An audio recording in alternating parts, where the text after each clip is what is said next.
Hello friends, मेरे YouTube channel में आपका हार्दिक स्वागत है। आज के इस वीडियो में हम लोग देखने जा रहे हैं अनुपात समानुपात संबंधी कुछ सवाल और उनके शॉर्टकट ट्रिक्स। यदि a अनुपात b बराबर 2 अनुपात 7 है और b अनुपात c बराबर 21 अनुपात 23 है तो a अनुपात b अनुपात c का मान ज्ञात करना है आपको। तो यहाँ भी यही काम कीजिएगा। a अनुपात b इसको लिख लेते हैं, यहाँ 2 अनुपात 7 है और b अनुपात c 21 अनुपात 23 है। तो यहाँ b है तो यहाँ भी b है, तो इसीलिए यहाँ पर ये जो द्वितीय अनुपातिक अंक होगा और यहाँ का प्रथम अनुपातिक अंक दोनों समान बनाना पड़ेगा आपको।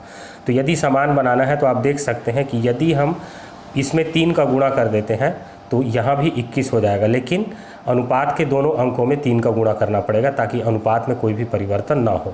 तो यहाँ पर हम इस अनुपात में 3 का गुणा कर देंगे तो यहाँ 21 आ जाएगा और इससे द्वितीय अनुपातिक अंक और दूसरे अनुपात का प्रथम अनुपातिक अंक समान हो जाएंगे। तो 3 दूने 6 हो जाएगा और 3 सत्ते 21 हो जाएगा। तो यहाँ b है तो यहाँ भी b है, यहाँ 21 है तो यहाँ भी 21 है। तो इसलिए अब a अनुपात b अनुपात c बराबर लिख सकते हैं 6 अनुपात 21 और अनुपात 23। तो यहाँ पर देख सकते हैं 6 अनुपात 21 अनुपात 23, ये इसका सही उत्तर हो जाएगा। अब अगले सवाल पे आते हैं। a अनुपात b बराबर 3 अनुपात 8 है और b अनुपात c बराबर 4 अनुपात 5 है। तो फिर से हमको a अनुपात b अनुपात c निकालना है। तो a अनुपात b बराबर है 3 अनुपात 8 और b अनुपात c बराबर है 4 अनुपात 5। तो यहाँ भी यही करना है। यदि यहाँ b है और यहाँ b है तो यहाँ भी ये वाला अंक और ये वाला अंक यहाँ पर समान होना चाहिए। तो बिल्कुल आसान है, देख सकते हैं यहाँ 8 है तो यहाँ 8 करने के लिए हमको इस अनुपात के दोनों अंकों में हमको 2 का गुणा करना पड़ेगा, जिससे अनुपात में कोई परिवर्तन नहीं पड़ेगा और यहाँ पर 8 हो जाएगा। तो यहाँ दोनों अनुपातिक अंकों में हम लोग 2 का गुणा कर देते हैं। तो ये हो जाता है 2 चौक 8 और ये हो जाता है 2 पंछे 10। अब यहाँ पर द्वितीय अनुपातिक अंक और यहाँ का प्रथम अनुपातिक अंक समान हो गया। तो अब हम लोग a अनुपात b अनुपात c का मान लिख सकते हैं 3 अनुपात 8 और अनुपात 10। इसी को लाइन से जमा देंगे और ये दोनों में समान है तो इसको एक बार लिख लेना है। तो देख सकते हैं ये 3 अनुपात 8 अनुपात 10, ये मतलब डी इसका सही उत्तर होगा। अगला प्रश्न है x अनुपात y बराबर 5 अनुपात 7 है, y अनुपात z बराबर 3 अनुपात 5 है। तो x अनुपात y अनुपात z का मान ज्ञात करना है। तो x अनुपात y बराबर है 5 अनुपात 7 और y अनुपात z बराबर है 3 अनुपात 5। तो यहाँ पर ये इस स्थान के अंक और इस स्थान के अंक को हमको समान करना है।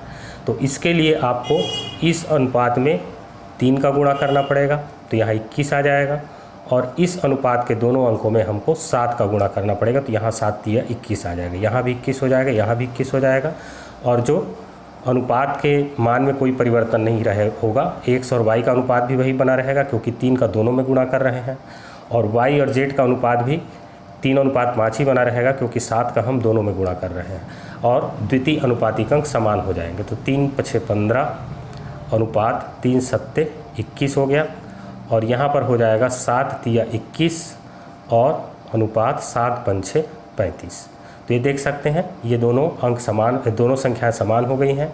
अब यहाँ पर हम x अनुपात y अनुपात z, तो इन्हीं को एक सीध में लिख देना है। 21 एक बार लेना है तो ये हो जाएगा 15 अनुपात 21 अनुपात 35।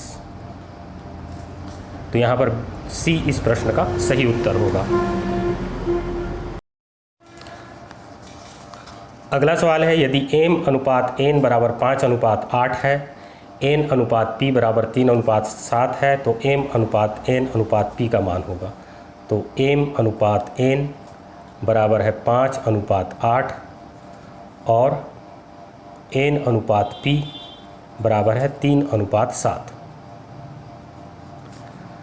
तो यहाँ इन दोनों को समान बनाने के लिए, इनको समान बनाने के लिए यहाँ हमको 3 का गुणा करना पड़ेगा और यहाँ पर हमको दोनों में 8 का गुणा करना पड़ेगा।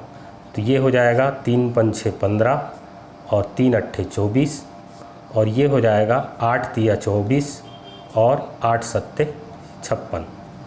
तो अनुपात में कोई परिवर्तन नहीं होगा क्योंकि हम एक ही संख्या का दोनों में गुणा कर रहे हैं, दोनों अनुपातिक अंकों में गुणा कर रहे हैं और जो ये वाले बीच की जो दो संख्याएं हैं वो समान हो जाएंगी। तो अब m अनुपात n अनुपात p बराबर हो जाएगा 15:24:56। तो C इस प्रश्न का सही उत्तर होगा। अगला प्रश्न है, यदि P अनुपात Q इज इक्वल टू 2:9 है तथा Q अनुपात R इज इक्वल टू 2:5 है तो P अनुपात Q अनुपात R का मान ज्ञात करना है। तो P अनुपात Q बराबर 2:9, Q अनुपात R बराबर है 2:5। तो यहाँ पर इन दोनों को समान बनाने के लिए यहाँ हम लोग 2 का गुणा करेंगे और यहाँ पर दोनों में 9 का गुणा करेंगे। तो यहाँ 2 9 18 हो जाएगा, यहाँ 9 दूने 18 हो जाएगा और ये हो जाएगा 2 दूने 4 और 9 दूने 18 और यहाँ 9 में दोनों का गुणा कर रहे हैं तो 9 दूने 18 और ये हो जाएगा 9 पंछे 45। तो ये बीच के दोनों अंक समान हो गए। अब इसको हम एक सीध में लिख सकते हैं, P अनुपात Q अनुपात R इज इक्वल टू हो जाएगा 4:18:45। तो देख सकते हैं B इस प्रश्न का सही उत्तर होगा। तो मेरे वीडियो को अंत तक देखने के लिए आपका बहुत बहुत धन्यवाद। अगले वीडियो में आपसे फिर मुलाकात होगी। Thank you.